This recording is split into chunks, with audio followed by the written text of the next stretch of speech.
प्रकृति का पुण्य लीला स्थल कहाँ? ने पूछे છે કે એ સ્થાન ક્યાં છે જેના પર દુનિયાને ગર્વ છે અને જે પ્રકૃતિની પવિત્ર ક્રીડાભૂમિ છે. કારણ કે આપણા ભારત દેશની અંદર પ્રાચીન સમયમાં તમે જુઓ કે ઋષિમુનિઓ અને ઈશ્વરે ખુદ અવતાર લીધેલો છે. એટલે કે જે પ્રકૃતિની પવિત્ર ક્રીડાભૂમિ છે આપણો ભારત દેશ છે એ ફેલા મનોહર ગિરી હિમાલય ઓર ગંગાજળ જહાં એ સ્થાન ત્યાં જ છે જ્યાં હિમાલય પર્વત છે અને ગંગા નદી વહે છે. જો અહીંયા પેલી પંક્તિ છે એમાં પ્રશ્ન પૂછે છે કે એ સ્થાન ક્યાં છે? ભૂલોક. એ સ્થાન ક્યાં છે જેના પર દુનિયાને ગૌરવ છે? ભૂલોક કા ગૌરવ. એ સ્થાન ક્યાં છે કે જેના પર દુનિયાને ગર્વ છે? પુણ્ય લીલા સ્થળ કહા. અને જે પ્રકૃતિની પવિત્ર ક્રીડાભૂમિ છે. ત્યાર પછી ગિરી હિમાલય ઓર ગંગા જલ જહાં. પ્રશ્નનો જવાબ આપે છે કે ફેલા મનોહર ગિરી હિમાલય ઓર ગંગા જલ જહાં. એ પવિત્ર ભારત ભૂમિ એ ત્યાં છે કે જ્યાં હિમાલય પર્વત અને ગંગા નદી વહે છે. ત્યાર પછી બીજી પંક્તિમાં જુઓ કે સંપૂર્ણ દેશો સે અધિક કિસ દેશ કા ઉત્કર્ષ હૈ. ઉત્કર્ષ યાની ઉન્નતિ. સમાનાર્થી શબ્દ તમને પૂછેલા હશે. ઉત્કર્ષ એટલે ઉન્નતિ. તો કે છે કે દુનિયાના બધા દેશોમાં સૌથી વધુ શ્રેષ્ઠ દેશ કયો છે? સંપૂર્ણ દેશો સે અધિક કિસ દેશ કા ઉત્કર્ષ હૈ. દુનિયાના બધા દેશોમાં સૌથી વધુ શ્રેષ્ઠ દેશ કયો છે? ઉસકા કી જો ઋષિભૂમિ હૈ વહ કોન? ભારત વર્ષ હૈ. શું કે છે? ઉસકા એટલે કે જે ઋષિભૂમિ છે એનો વહ કોન એ કોણ? તો ભારત વર્ષ. ભારત વર્ષ જ છે. કેટલા પ્રશ્નો પૂછાશે આ પંક્તિમાં જુઓ. પહેલો તે પ્રશ્ન પૂછ્યો છે કે એ સ્થાન ક્યાં છે જેના પર દુનિયાને ગર્વ છે અને જે પ્રકૃતિની પવિત્ર ક્રીડાભૂમિ છે. એ સ્થાન ક્યાં છે? તો એ સ્થાન ત્યાં છે કે જ્યાં હિમાલય પર્વત છે અને ગંગા નદી વહે છે. हिंदी में આપણે समझावे तो कि वह स्थान कहाँ है जिस पर संसार को गर्व है और जो प्रकृति की पवित्र क्रीड़ा भूमि है वह स्थान वही है जहाँ हिमालय पर्वत है और गंगा नदी बहती है. दुनिया के सभी देशों में सबसे श्रेष्ठ और उन्नत प्रगतिशील देश कौन सा है? वह देश और कोई नहीं, यह ऋषि भूमि ભારત વર્ષ હી હે. આ રીતે પહેલી 4 પંક્તિ છે એ સમજવાની છે તમારે. ત્યાર પછી બીજી પંક્તિ જોઈએ આપણે કે હા વૃદ્ધ ભારત વર્ષ ही संसार का सिरमौर है. सिरमौर यानी શ્રેષ્ઠ है. વૃદ્ધ ભારત વર્ષ શું સમજાવેલું છે અહીંયા કે હા તે વૃદ્ધ ભારત વર્ષ છે એ જ દુનિયાના બધા દેશોમાં શ્રેષ્ઠ દેશ છે. કારણ કે પુરાણો છે આપણો ભારત દેશ. બીજા બધા દેશોનું અસ્તિત્વ નહોતું ત્યારનો આપણો ભારત દેશ છે અસ્તિત્વમાં છે. એટલે કે છે કે વૃદ્ધ ભારત વર્ષ એ સંસારની અંદર શ્રેષ્ઠ દેશ છે. શેરમોરિયાની શ્રેષ્ઠ છે. ऐसा पुरातन देश कोई विश्व में क्या और है? આવો પ્રાચીન દેશ કે જેની સરખામણીમાં કોઈ બીજો દેશ નથી એવો કોઈ બીજો દેશ પણ આ વિશ્વની અંદર છે ખરો? એવો પ્રશ્ન પૂછે છે. ભગવાન की भवभूतियों का यह प्रथम भंडार है. શું કહે છે ફરી જો ऐसा पुरातन देश कोई विश्व में क्या और है એ આપણે સમજ્યા. ત્યાર પછીની પંક્તિ છે कि भगवान की भवभूतियों का यह प्रश्न भंडार है. प्रथम भंडार है. भगवान की भवभूति. भवभूति शब्दનો અર્થ થાય છે સંસાર કા વૈભવ. ભંડાર યાની ખજાના. હવે શું કે છે આની અંદર કે ભગવાને દુનિયામાં વૈભવના જે સૌથી પહેલા સાધનો બનાવ્યા તેમાંનો ભંડાર પહેલા આ દેશમાં થયો. भगवान की भवभूतियों का यह प्रथम भंडार है. भगवान की भवभूति એટલે ભગવાને જ્યારે દુનિયાની અંદર વૈભવ આપવાનું શરૂઆત કર્યું. વૈભવ એની ધન સંપત્તિ, સુખ સમૃદ્ધિ એ બધું એની અંદર આવી છે. કે ભગવાને દુનિયામાં જ્યારે વૈભવ આપવાનું શરૂ કર્યું ત્યારે સૌથી પહેલાં જે સાધનો બનાવ્યા તેમનો ભંડાર છે એ ભારત દેશમાં છે, ભારત દેશને આપ્યો. એટલે એટલો સુખી સમૃદ્ધ ભારત દેશ છે, હતો અને છે એમ કહેવા માંગે છે. ત્યાર પછી કહે છે વિધિને કિયા નર સૃષ્ટિ કા પહેલે યહ વિસ્તાર. વિધિ યાની ભાગ્ય. ભાગ્યે સૌ પ્રથમ ભારત દેશની અંદર જ એ મનુષ્ય સૃષ્ટિનો વિસ્તાર કર્યો એમ કે છે. ઈશ્વરે સૌ પ્રથમ જ્યારે પ્રકૃતિ બનાવી એની પછી પ્રકૃતિ બનાવ્યા પછી માણસ એનું જ્યારે અસ્તિત્વ એ પૃથ્વી ઉપર પડ્યું તે સૌ પ્રથમ માણસો જે છે એ ભારત દેશની અંદર એ બ્રહ્માજીએ બનાવ્યા એવું કહેવામાં આવે છે કે બ્રહ્માએ માનવ સૃષ્ટિનો વિસ્તાર અહીંથી જ કર્યો છે. ફરીવાર આ ચાર પંક્તિ સમજીને યાદ રાખશો એટલે કંઈ તકલીફ નહીં પડે કે હા, તે વૃદ્ધ ભારત વર્ષ દુનિયાના બધા દેશોમાં શ્રેષ્ઠ દેશ છે. ऐसा पुरातन देश कोई विश्व में और है क्या? આવો પ્રાચીન દેશ કે તેની સરખામણીમાં બીજો કોઈ દેશ નથી એવો ભારત દેશ. એના જેવો બીજો કોઈ દેશ આ વિશ્વની અંદર છે ખરો? ભગવાન કી ભવભૂતિઓ કા યહ પ્રશ્ન પ્રથમ ભંડાર है. ભગવાને દુનિયામાં વૈભવની આપવાની સૌપ્રથમ સાધનો બનાવ્યા તેમનો ભંડાર એ સૌપ્રથમ છે ભારત દેશમાં આપ્યો. બ્રહ્માએ માનવ સૃષ્ટિનો વિસ્તાર પણ અહીંથી જ કર્યો હોવાનું મનાય છે. આપણે હિન્દીમાં પણ સમજી લઈએ કે તમને પ્રશ્નોના જવાબ લખવામાં સહેલું પડે કે હા યહ બૂઢા, बूढ़ा यानी वृद्ध, घरड़ो, हाँ यह बूढ़ा भारतवर्ष संसार में सर्वश्रेष्ठ है. प्राचीन देशों में इसके मुकाबले का दूसरा और कोई देश नहीं है. भगवान ने संसार में वैभव के जो स्थान सबसे पहले बनाए उनका प्रथम संग्रह इसी देश में हुआ. ब्रह्मा ने मानव सृष्टि का विस्तार भी यहीं से किया. ત્યાર પછી ત્રીજી પંક્તિ છે यह पुण्य भूमि प्रसिद्ध है इसके निवासी आर्य है. આર્ય પ્રજાની વાત જો હમણાં પહેલાં કરી તે કે આર્ય પ્રજા જે આવી ખૂબ જ સમૃદ્ધ હતી ને વિદ્યાઓમાં નવી નવી કળાઓમાં પણ એ આગળ પડતી હતી એટલે એની છાપ પણ આપણા ભારત દેશના લોકો ઉપર ખૂબ જ પડી છે. यह पुण्य भूमि प्रसिद्ध है. આ ભારતની પવિત્ર ધરતી છે એ વિશ્વની અંદર પ્રસિદ્ધ છે એમ કહેવા માંગે છે. इसके निवासी आर्य है કારણ કે આપણા દેશની અંદર આર્ય પ્રજાએ જે નિવાસ કર્યો હતો એ ખૂબ જ સમૃદ્ધ, બુદ્ધિશાળી, પછી કળાપ્રિય, બધી જ રીતને એ સંસ્કૃતિવાન હતી. એટલે કે છે કે એના નિવાસી છે એ આર્ય પ્રજા છે. ત્યાર પછી કહે છે विद्या, कला, कौशल सबके जो प्रथम आचार्य है उन्होंने ही संसार के सबसे पहले विद्या, कला और कौशल का ज्ञान दिया. શું કહે છે? उन्होंने ही सारे संसार को सबसे पहले विद्या, कला और कौशल का ज्ञान दिया.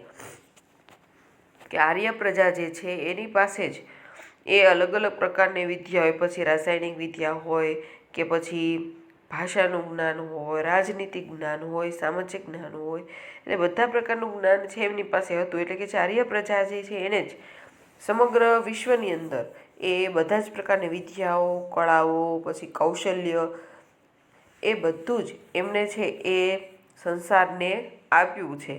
કારણ કે એટલા માટે જ કહે છે કે તે એના પ્રથમ આચાર્ય હતા, શીખનાર તેઓ પ્રથમ હતા અને ત્યાર પછી એમણે બધા માણસોની અંદર એ વિદ્યાનું દાન કર્યું. સંતાન ઉનકી આજ અધ્યપી હમ અધોગતિ મેં પડે. કે આવા આર્ય પ્રજા જે છે એના આપણે સંતાનો છીએ છતાં પણ આપણે અધોગતિમાં પડ્યા છીએ. અધોગતિ શબ્દનો અર્થ શું થાય? અવનતિ અથવા દયનીય દશા. અધોગતિ એટલે દયનીય દશા, ઉર્ધ્વગતિ એટલે પ્રગતિ. ખાસ શબ્દ છે બે યાદ રાખજો. ઉર્ધ્વગતિ એટલે પ્રગતિ થવી અને અધોગતિ એટલે દયનીય દશા તો અવનતિ. શું કહે છે આની અંદર પછી કે પર ચિહ્ન ઉનકી ઉચ્ચતા કે આજ ભી કુછ હે ખડે. ચિહ્ન એટલે નિશાન, કે આપણે એના સંતાનો છીએ એવી આર્ય પ્રજાના, છતાં પણ આપણી ખરાબ હાલત છે, પરંતુ એ મહાન ચરિત્ર જે થઈ ગયા એમના નિશાન જે છે, એમની છાપ છે, એ આજ પણ એ મોજૂદ છે, એ જોવા મળે છે માણસોના હૃદયની અંદર. ભલે તે સમૃદ્ધ હતા એટલે આપણે નથી, કારણ કે એનો વારસો છે આપણે એટલો જાળવી રાખ્યો નથી, પરંતુ એના સંસ્કારોની છાપ છે, એ કળાઓ જે છે એ હજી પણ જોવા મળે છે.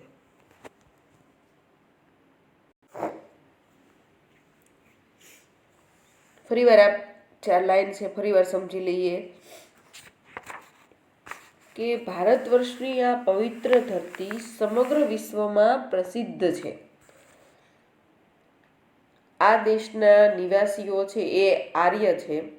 તેમણે જ આ સમગ્ર સંસારને સૌથી પહેલા વિદ્યા, કળા તેમજ કૌશલ્યનું જ્ઞાન છે એ આપ્યું છે, એ આપણે જોયું.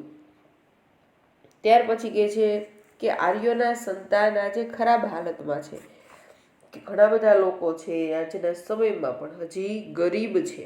એટલે કે છે આવા મહાન આપણા પૂર્વજો હતા એના આપણે સંતાનો છીએ, છતાં આપણી હજી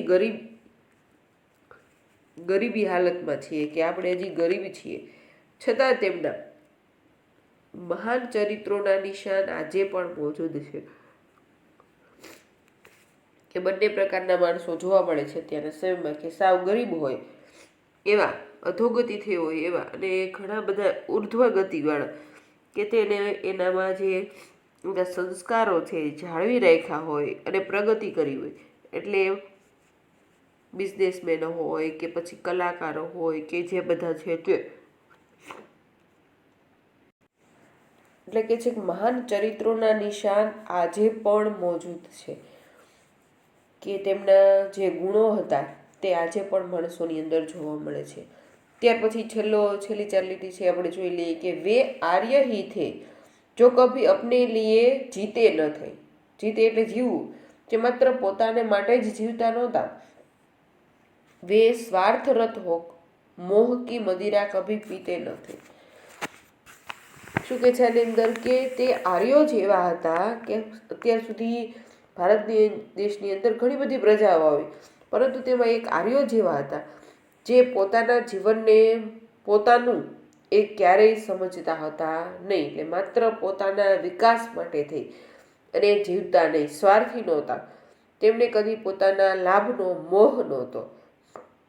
બીજાને નુકસાન જાય અને પોતાને જ લાભ થાય, પોતાના જ ભંડાર છે, પોતાને જ જે ધન સંપત્તિ છે એનો હંમેશા વધારો થાય પોતાની ધન સંપત્તિમાં, એવી તેઓ ઈચ્છા રાખતા નહોતા. તેઓ સંસારનો ઉપકાર કરવા માટે જ જન્મ લેતા હતા. શું કહે છે કે સંસારની અંદર જે કઈ વ્યક્તિઓ છે તેમનો વિકાસ કરવા માટે થઈને, પરોપકાર માટે થઈને તેઓ જન્મ લેતા હતા. તેથી તેઓ ક્યારેય નિષ્ક્રિય થઈને બેઠા રહે એવું બન્યું નહોતું. સંસાર કે ઉપકાર હિત જબ જન્મ લેતે થે સભી. સંસારમાં માથે ઉપકાર કરવા માટે એવો જન્મ લેતા હતા. નિશ્ચેષ્ટ હોકર કિસ તરહ વે બેઠ સકતે થે કભી.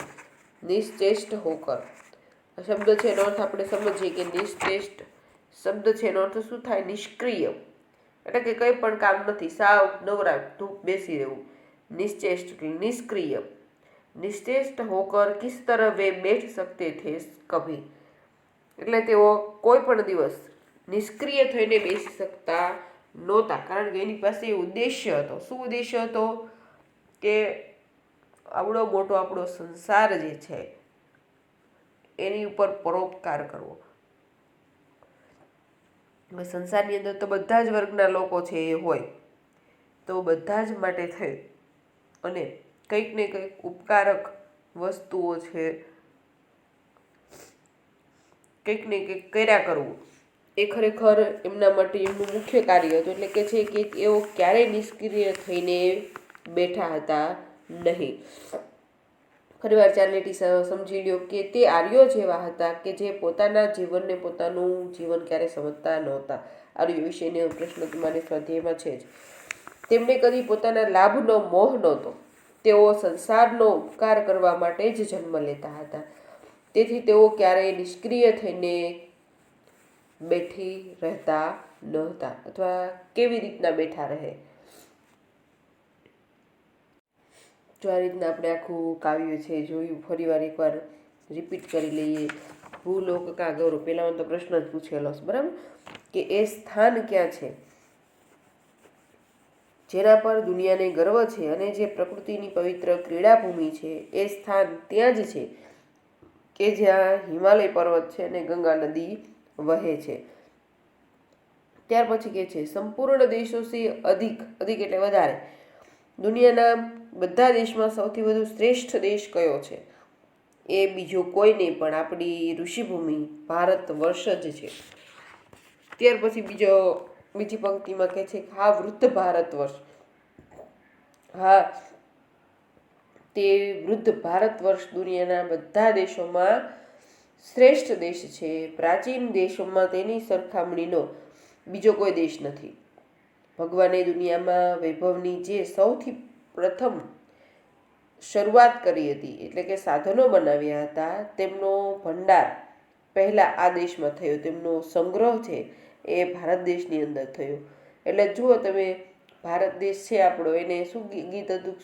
જहाँ डाल डाल पर सोने की चिड़िया करती है बसेरा वह भारત દેશ હે મેરા. આખું ગીત તમે સાંભળજો કે એવો આપણો ભારત દેશ હતો, શું સમૃદ્ધ હતો. પરંતુ ધીમે ધીમે અનેક પ્રજાના આક્રમણો અને બધી એવું થતા અને આપણા ભારત દેશની અંદર જે સુખ સમૃદ્ધિ હતી થોડીક નષ્ટ થઈ ગઈ. એટલે છેલ્લે કહે છે કે અધોગતિમાં છે એવા સંતાનો, કે ઘણો બધો સમૃદ્ધ વારસો છે આપણો, એની અંદર ધન સંપત્તિ પણ એટલી હતી, પરંતુ ધીમે ધીમે છે એ અનેક પ્રજાઓના આક્રમણોથી આપણા દેશની જે સમૃદ્ધિ છે થોડીક નષ્ટ થઈ છે. છતાં પણ આપણો દેશ છે એ પ્રગતિશીલ દેશ છે. એક શાંતિથી બેસી રહે તેવો નથી. બધા લોકો અલગ અલગ રીતે એ આપણા ભારત દેશને સમૃદ્ધ બનાવવા માટે થઈને કાર્ય કરતા હોય છે. ત્યાર પછી આપણે જોયું કે ભારત વર્ષની આ પવિત્ર ધરતી સમગ્ર વિશ્વમાં પ્રસિદ્ધ છે. આ દેશના નિવાસીઓ આર્ય છે. તેમણે જ આ સમગ્ર સંસારને સૌથી પહેલા વિદ્યા, કળા તેમજ કૌશલ્યનું જ્ઞાન આપ્યું છે. ત્યાર પછી કહે છે જો કે તે આર્યોના સંતાન આજે ખરાબ હાલતમાં છે, એટલે ઘણા બધા, છતાં તેમના મહાન ચરિત્રોના નિશાન આજે પણ મોજૂદ છે. એ ઘણા બધા એવા વ્યક્તિઓ જે છે કે ખરેખર આર્યના જ સંતાન હોય એવું વર્તન કરે છે, પરોપકારથી જીવે છે, અને એના લીધે જ ભારતીય સંસ્કૃતિ છે એ વિકાસશીલ છે એવું કહી શકાય. ત્યાર પછી કે છે વે આર્ય હી થે જો કભી અપને લીએ જીતે નથી. તે આર્યો જેવા હતા જે પોતાના જીવનને પોતાનું જીવન ક્યારેય સમજતા નહોતા. એટલે કે પોતાનું જીવન માત્ર પોતાની માટે જ નહોતા જીવતા, પણ બીજાને ઉપયોગી થાય, બીજાની મદદ કરવા માટે થઈને જીવતા હતા. તેમને કદી પોતાના લાભનો મોહ નહોતો, કે પોતે જે કંઈ કર્મ કરે છે એનાથી એને લાભ કેટલો થશે એનો મોહ નહોતો. એ હંમેશા બીજાઓને ઉપયોગ થાય એવી રીતે પોતાનું જીવન છે જીવતા હતા. તેઓ સંસારનો ઉપકાર કરવા માટે જ જન્મ લેતા હતા. તેથી તેઓ ક્યારેય નિષ્ક્રિય થઈને કેવી રીતે બેઠા રહે,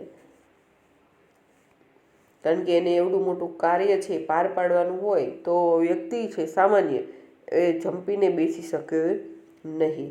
આ રીતે આપણું કાવ્ય છે આપણે પૂરું કરીએ છીએ. સ્વાધ્યાય છીએ આવતા લેક્ચરમાં જોશું. ત્યાં સુધી બધાએ આ કાવ્યની અંદર જેટલા સમાનાર્થી શબ્દો એવા છે એ બધા જોવાના છે. અને ખાસ જો સ્વાધ્યાયની અંદર જોડકા જોડો એવો પણ પ્રશ્ન પૂછેલો છે તમને, એટલે એ પણ સમજીને યાદ રાખજો, એક્ઝામની અંદર પૂછાવાની શક્યતા છે.